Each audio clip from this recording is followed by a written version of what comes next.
ابن عباس آ گئے. ابن عباس سے فرمایا کہ ابن عباس بتاؤ اس جوتی کی قیمت کیا ہوگی. تو ابن عباس نے جوتی پر ایک نگاہ ڈالی, کہا کہ اس کی تو کوئی قیمت نہیں ہے مولا, یہ تو آپ مارکیٹ سے گئی, یعنی اس کی تو سیکنڈ ہینڈ کی بھی کوئی قیمت نہیں ہے. تو مولانا فرمایا تمہارے اوپر حکمرانی کرنا میرے نزدیک اس سے بھی کمتر ہے. اگر میں کسی حقدار کو حق نہ دے سکتا, اگر کسی فریاد رس کی فریاد رسی نہ کر سکوں, اگر کسی مظلوم کی داد رسی نہ کر سکوں, تو تمہارے اوپر حکمرانی کرنا میرے نزدیک کوئی قیمت نہیں رہتی, اس سے بھی کم قیمت. مولا کے نزدیک دنیا کی کوئی اہمیت نہیں تھی. کیوں نہیں تھی؟ اس لیے کہ دنیا کی حقیقت کو جانتے تھے, دنیا کے باطن کو جانتے تھے, دنیا کے اندرونی حصے کو جانتے تھے. آگاہی اتنی زیادہ تھی کہ مولا 25 سال گوشہ نشین رہے مگر اپنے ہاتھ کی کمائی کھاتے رہے. ان حکمرانوں سے ایک پیسہ قبول کرنے کے لیے تیار نہیں ہوئے. اپنے ہاتھ سے کمائی کرتے تھے, فقراء کو دیتے تھے, اپنے بچوں کو تھوڑا سا پہنچاتے تھے. جب ظاہری خلافت بھی ملی تو اس بیت المال کو, جس میں کہ مال ہوتا تھا, خزانہ ہوتا تھا, اس خزانے کو تقسیم کرتے تھے فقراء میں, حقداروں میں, جھاڑو پھینک کر پانی چھڑکتے تھے, اس پر 2 رکعت نماز ادا کرتے تھے. فرماتے تھے پروردگار تیرے بندوں کا حق ان تک پہنچا دیا, اب اس خالی خزانے میں 2 رکعت عبادت انجام دیتا ہوں, شکرانے. مولا تو یہ کرتے تھے, پاکیزہ زندگی سکھا رہے تھے. یہ پاکیزہ زندگی ہے. کائنات کے اندر لوگوں کو دشمنیوں کی وجہ سے, ظلم کی وجہ سے, کسی اور وجہ سے قتل کیا گیا ہے, سوائے مولائے کائنات امیر المومنین کے, جن کو شدت عدل کی وجہ سے قتل کیا گیا. انہوں نے عدالت پھیلائی, برداشت نہیں ہوئے, ان کو شہید کر دیا. دنیا جہاں کے لوگوں کو کسی سبب سے دشمنی کرتے ہیں ان کے ساتھ, لیکن ائمہ طاہرین وہ گزرے ہیں جن کے فضائل و مناقب کی وجہ سے ان سے دشمنی کی جاتی تھی. اس لیے کہ یہ اتنے پست تھے, وہ اتنے بلند تھے. یہ پست اس بلند کو سمجھ نہیں سکتے تھے, ادراک نہیں کر سکتے تھے, درک نہیں کر سکتے تھے. اتنی پستی میں گرا ہوا انسان اتنی بلندی پر موجود ہستی کو کیسے پہچان سکے, وہ اس کا ادراک نہیں کر سکتا. لیکن وہ بلندی پر موجود انسان ان سب کی حقیقتوں کا ادراک رکھتا ہے. اس لیے کسی نے کسی سے غلط طریقے سے انتقام نہیں لیا ان ہستیوں نے, انبیاء نے, اولیاء نے, ائمہ طاہرین صلوات اللہ علیہم اجمعین نے. اس دنیا کی حقیقت کو سمجھتے تھے. میں زیادہ آپ کا وقت نہ لوں, یہ ایام عزا ہے. وہ پاکیزہ زندگی رکھتے تھے کائنات کی سب سے زیادہ, کہ اللہ تعالیٰ نے سند طہارت عطا کر دی آیت تطہیر کے ذریعے. انما یرید اللہ لیذھب عنکم الرجس اہل البیت ویطہرکم تطہیرا.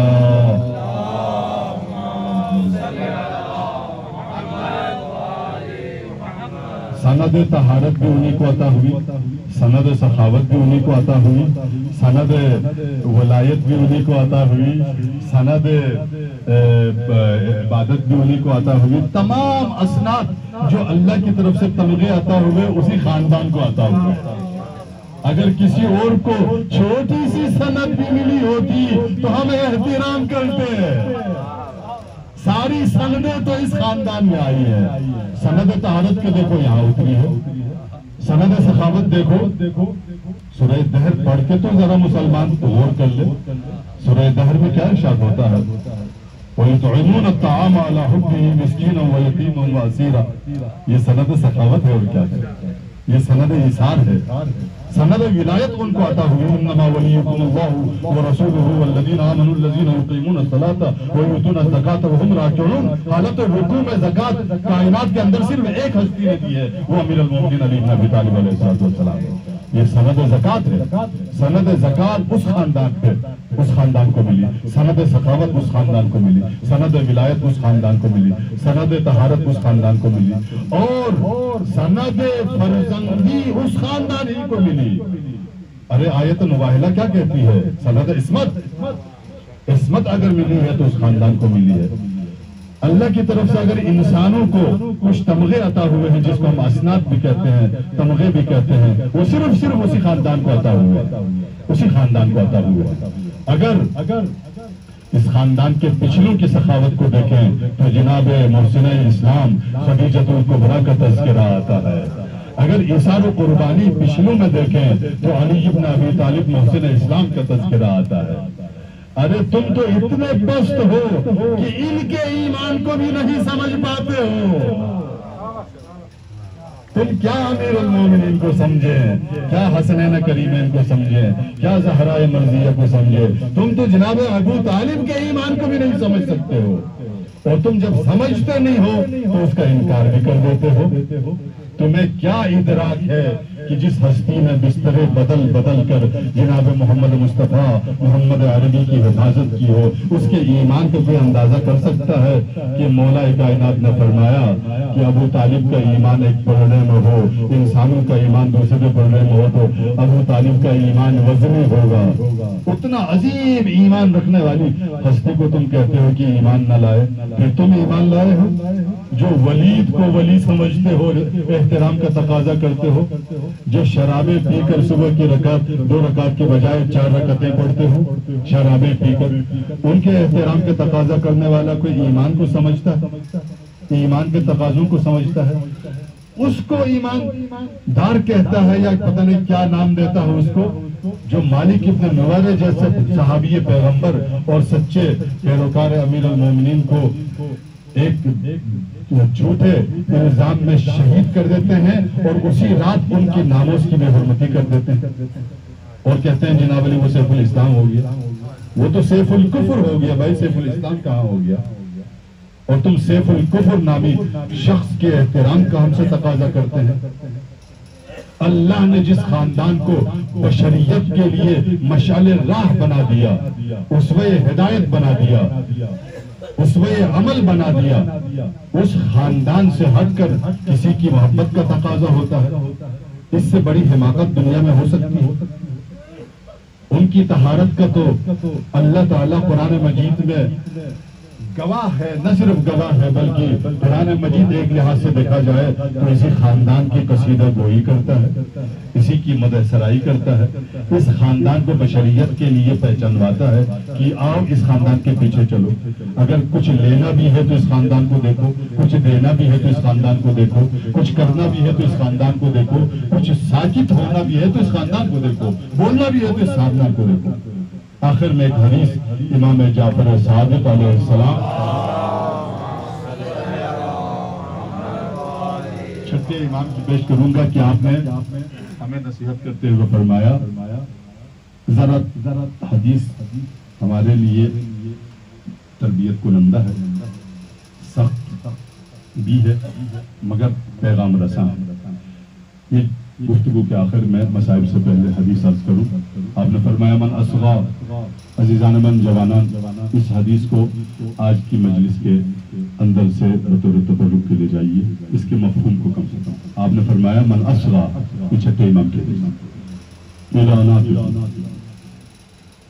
جو کوئی کسی بولنے والے کو غور سے سنے, جو کوئی کسی بولنے والے کو غور سے سنے, کوئی بھی بولنے والا نمبر پہ آگے, یوٹیوب پہ,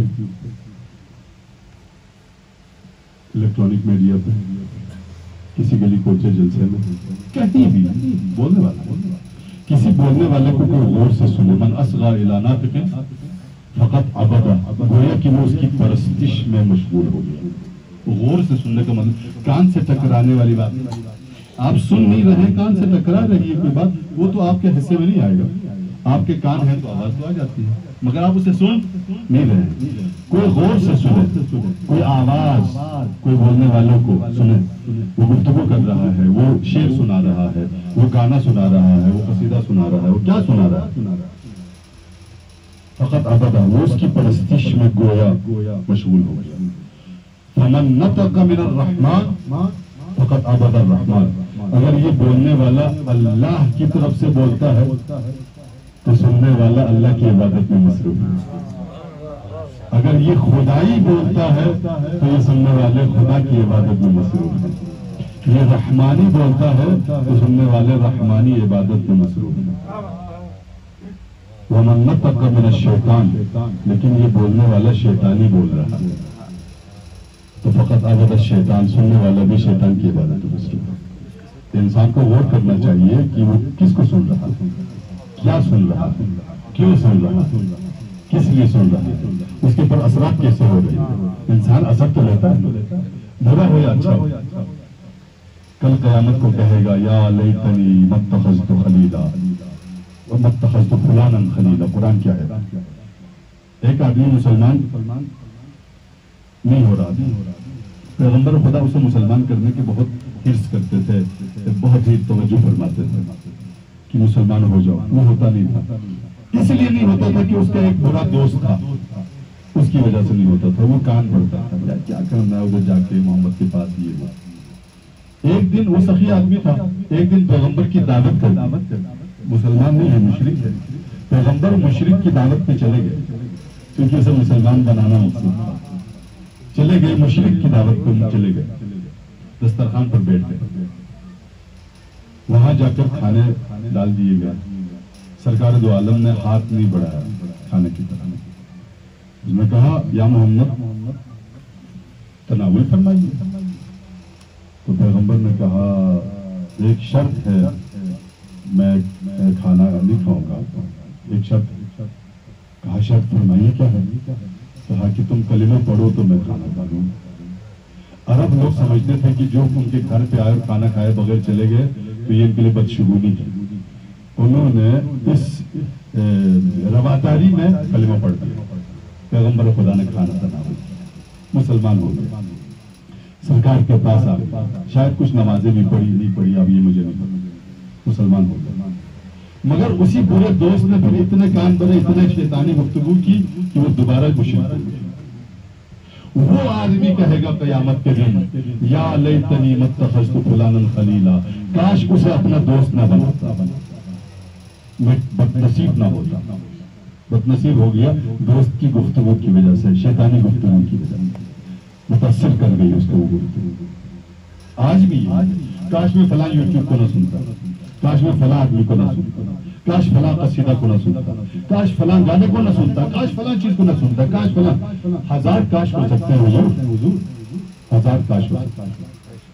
ذرا دیکھ کے سنا کریں، دیکھ کے بیٹھا کریں. کسی محفل میں کیوں بیٹھتے ہیں، کس لیے بیٹھتے ہیں؟ محض خواہشات کی تکمیل کے لیے تو کہیں نہیں بیٹھتے ہیں. محض ذہنی تفریح کے لیے تو کسی کو نہیں سنتے ہیں نا، خطرناک بات ہے. محض لفظی کے لیے تو کوئی چیز نہیں سنتے ہیں نا. محض نفس کی خوشی کے لیے تو کوئی چیز نہیں سنتے ہیں نا. بہت خطرناک بات ہے. اسی لیے مولا امام سجاد معمار کربلا علیہ السلام، زینب کبریٰ اور امام سجاد قافلہ سالار ہیں. ان اسیران آل محمد کے قافلہ سالار ہیں. ایک امام معصوم ہے، ایک معصومہ ہے، ایک عالمہ غیر معلمہ ہے، ایک ثانی زہرا ہے. حدیث عشق دو بابستہ کربلا و دمشق، یک حسین رقم کر دو دیگرے زینب. حدیث عشق کے دو باب ہیں، ایک کربلا میں رقم ہوئی ہے اور ایک دمشق میں رقم ہوئی ہے. ایک کو حسین نے رقم کر دیا تو دوسرے کو زینب نے رقم کر دیا. زینب قافلہ سالار ہے امام معصوم کی قیادت میں. امام معصوم کیا فرماتے ہیں دربار یزید میں؟ جب وہ خطیب درباری چڑھا اس منبر کے اوپر دربار یزید میں، اور اس نے آل محمد پہ سب کیا اور یزید اور معاویہ کی تعریف کی، تو امام سجاد نے کھڑے ہو کر فرمایا اے خطیب، تو نے خالق کی رضا کو بیچ کر مخلوق کی رضا خرید لی. تو نے مخلوق کو راضی کر دیا، خالق کو ناراض کر دیا. اور فرمایا یزید میں ان لکڑیوں پہ چڑھ سکتا ہوں؟ میں کچھ بولنا چاہتا ہوں. مولا نے انہیں لکڑیاں کہا. یہ اشارہ دیا کہ اس پر اگر شریعت محمدی بیان ہو تو یہ منبر ہے، اگر اس پر فضائل یزید بیان ہو تو یہ لکڑیاں ہیں، یہ پتھر ہے، یہ لکڑیاں ہیں، ان کو منبر نہیں کہا جائے گا. رسول کا پیغام پہنچتا ہو تو وہ منبر ہے. اگر شیطانی خواہشات کی تکمیل ہوتی ہو تو وہ منبر نہیں ہے، وہ پلاسٹک ہے، وہ لکڑیاں ہیں، وہ لوہا ہے، وہ پتھر ہے. امام سجاد نے پیغام پہنچا دیا.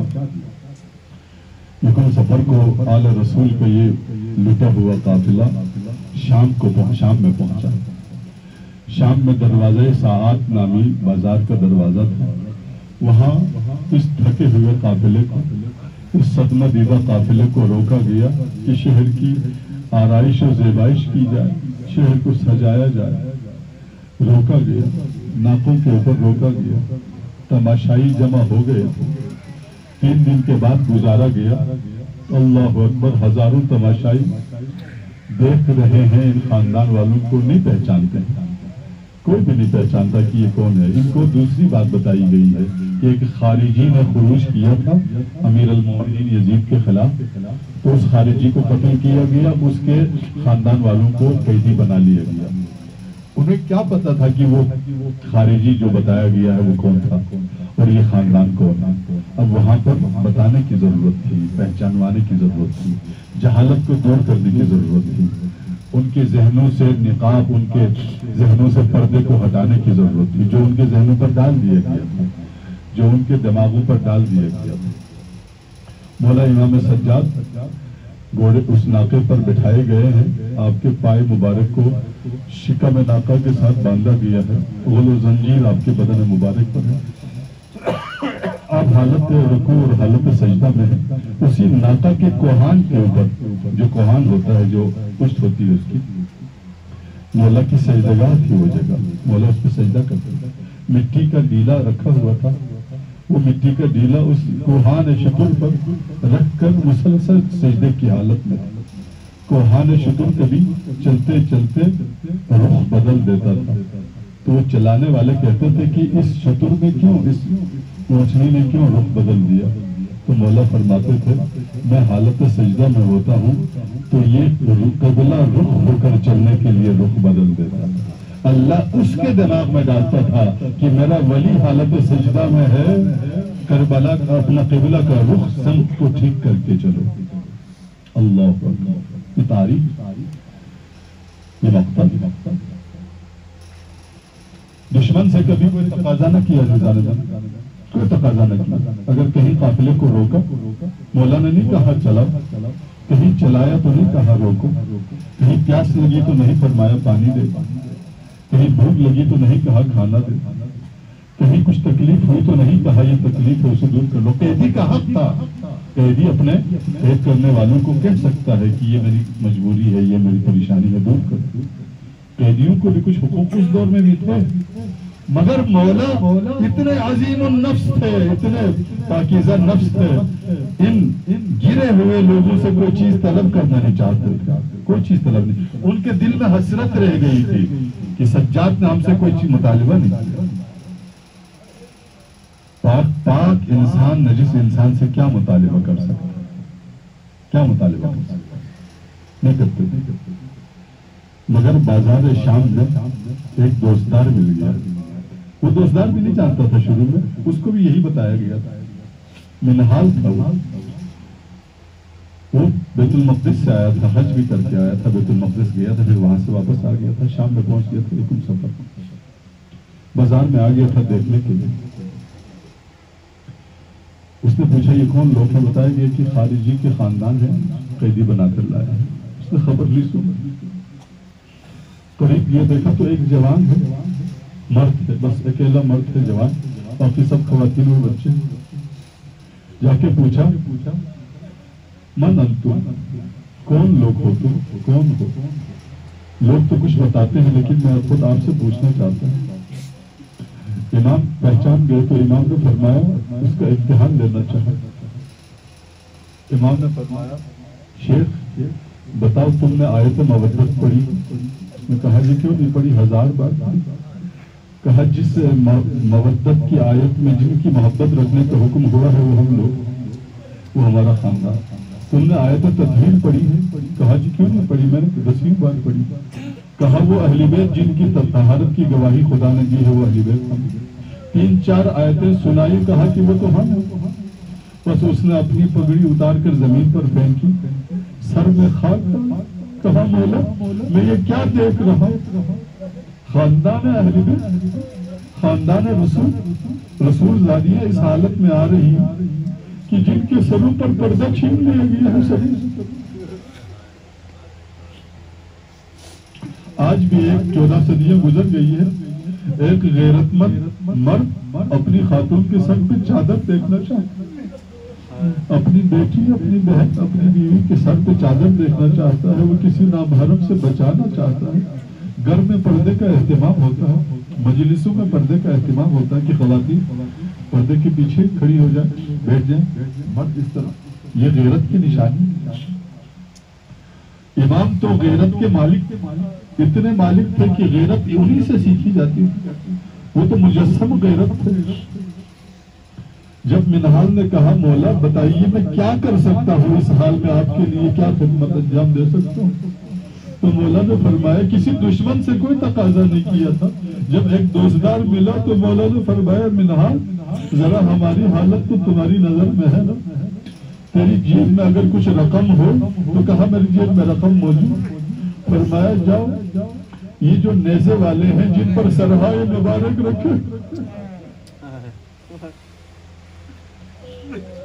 ان کو کچھ رقم دے دو، انہیں کہہ دو کہ نیزوں کو ذرا آگے آگے لے،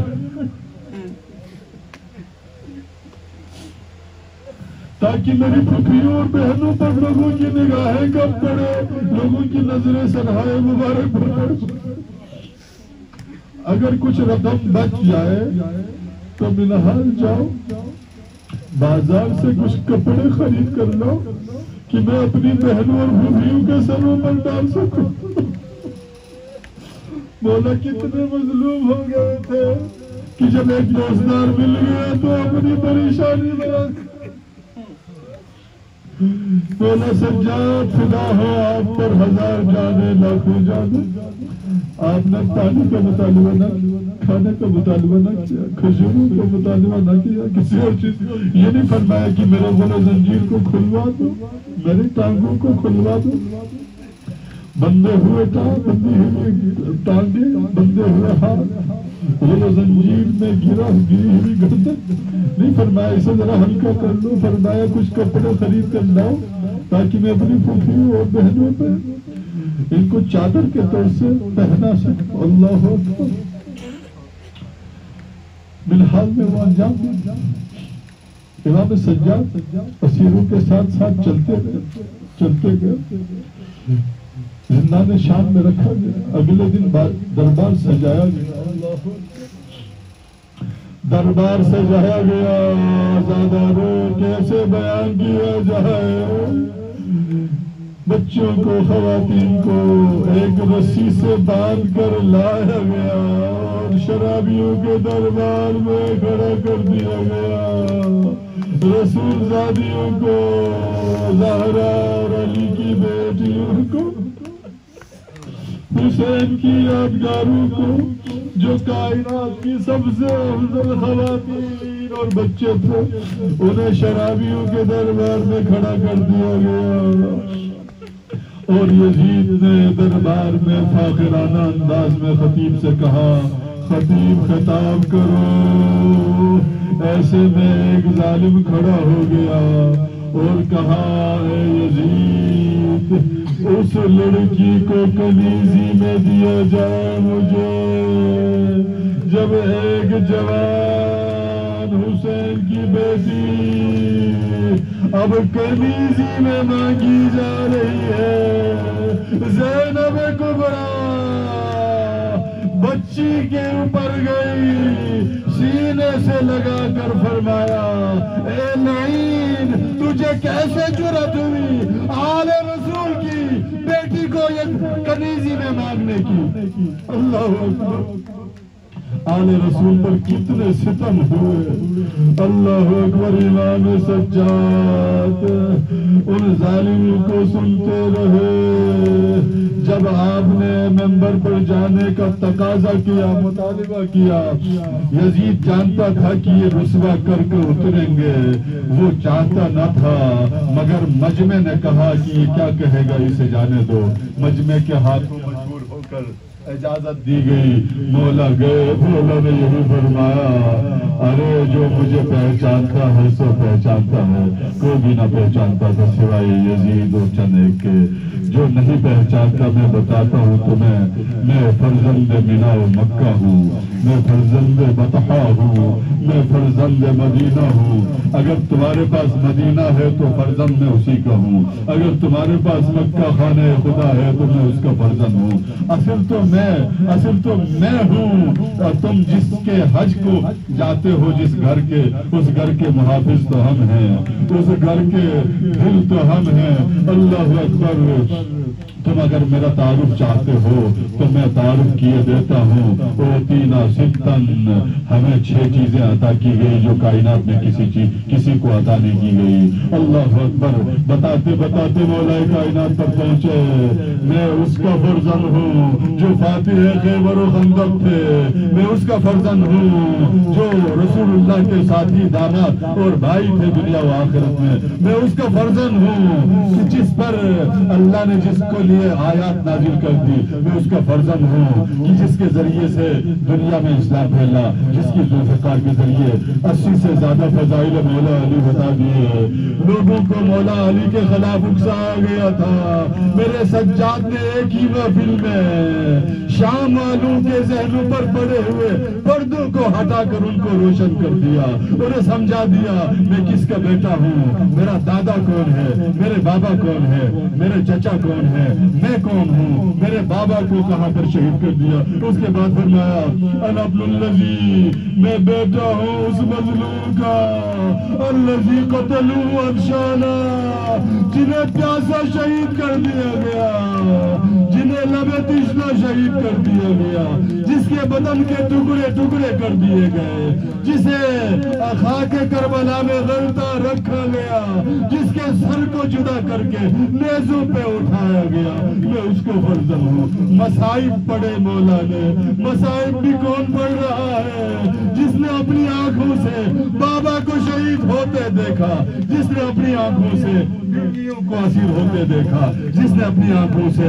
خیمے جلتے دیکھے، جس نے اپنی آنکھوں سے اصغر بیشیر کی حالت دیکھی، جس نے اپنی آنکھوں سے برچی لگتے دیکھا، جس نے اپنے آنکھوں سے قلم ہوتے بازو دیکھے، جس نے اپنی آنکھوں سے رسن رسیدہ گردنیں دیکھی، جس نے اپنی آنکھوں سے ہٹتی ہوئی چھینی گئی چادریں پھر بے مقنا وہ چادر سرائے مبارک دیکھے۔ شاید مدینہ کے اندر مولا سے جب بھی پوچھا جاتا اس پورے سفر میں کہاں مصیبتیں زیادہ آئی تو مولا سجاد یہی فرماتے تھے رو کر الشام الشام الشام، 3 بار فرماتے تھے۔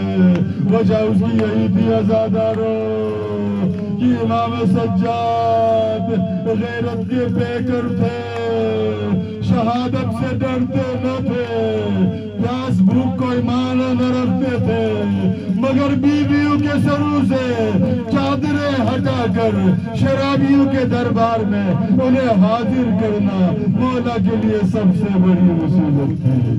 انا للہ و انا الیہ راجعون، وسیعلم الذین ظلموا